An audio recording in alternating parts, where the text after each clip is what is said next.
Tentu kita sebagai anak muda mampu melihat calon pemimpin yang dapat merealisasikan program kerjanya dan mana yang cuma sekedar cuap-cuap atau lontaran kata-kata yang sulit untuk diwujudkan.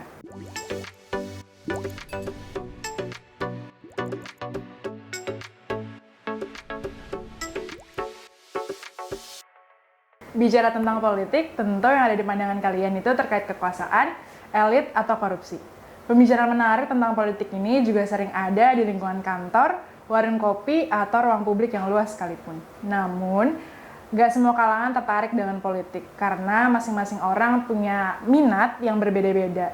Ini dia juga yang membuat stigma politik di mata banyak orang itu hanya seputar kekuasaan, bagi-bagi kue, atau para koruptor. Padahal, politik itu juga bagian dari bagaimana kita berkomunikasi dengan aturan dan kebijakan negara yang ada. Terutama untuk aku, kamu, kita yang generasi milenial, yang punya andil besar dalam menentukan arah gerak bangsa. Kalau gitu, kenapa milenial harus melek politik ya? Bicara politik generasi milenial, momentum yang paling mencolok itu adalah ketika pemilu 2019. Jika kita lihat dari data KPU RI, persentase pemilih milenial dari jumlah pemilih secara keseluruhan bahwa ada 41,48%, atau sekitar 80 juta dari jumlah pemilih secara keseluruhan, yang merupakan pemilih milenial. Angka ini juga menunjukkan bahwa jumlah pemilih milenial tergolong signifikan di tahun pemilu 2019.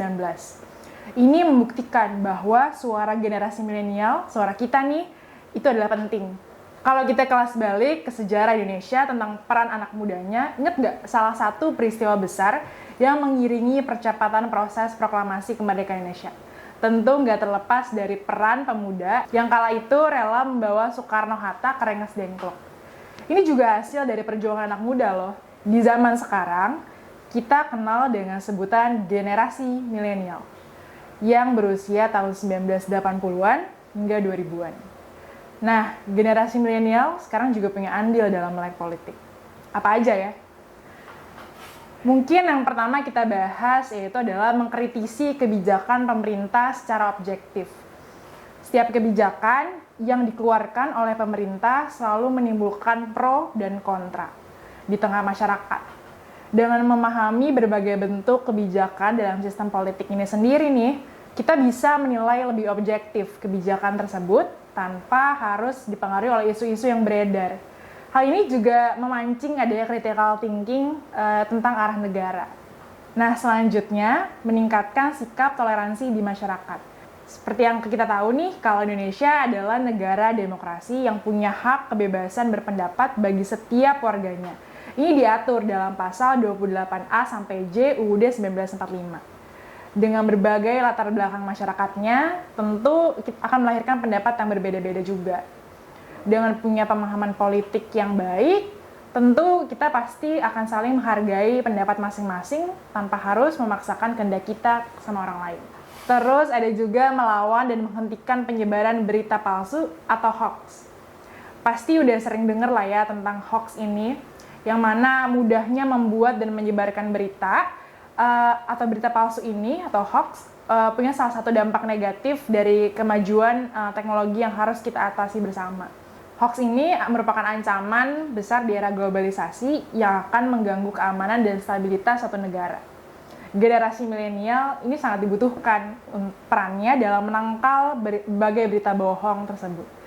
Dengan punya pemahaman atau memahami bagaimana sistem politik yang baik atau sistem politik yang berjalan di negara, maka kita mampu memilah, memfilter pesan yang dianggap palsu atau provokatif agar tidak disebarkan lagi nih ke banyak orang-orang ini. Lalu ada memilih pemimpin yang berkualitas. 5 tahun sekali itu ada pesta demokrasi yang kita kenal dengan pemilu. Indonesia menyelenggarakan pemilu untuk memilih pemimpin yang akan menjadi nahkoda Indonesia ke depannya. Mulai dari pemilihan anggota legislatif hingga presiden dan wakilnya. Bagi generasi milenial, hal ini menjadi satu kesempatan besar untuk ikut berpartisipasi dalam menentukan masa depan Indonesia.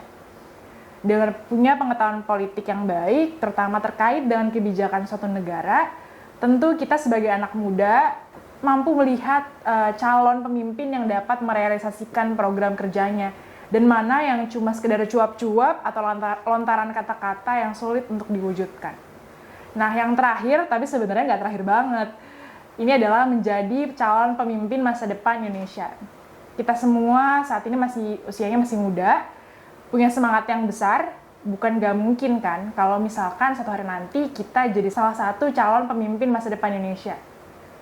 Jadi pemimpin di negara sebesar Indonesia tentu membutuhkan manusia yang berkualitas, meningkatkan pengetahuan, serta memperbanyak pengalaman berorganisasi. Ini bisa kita mulai dari sekarang.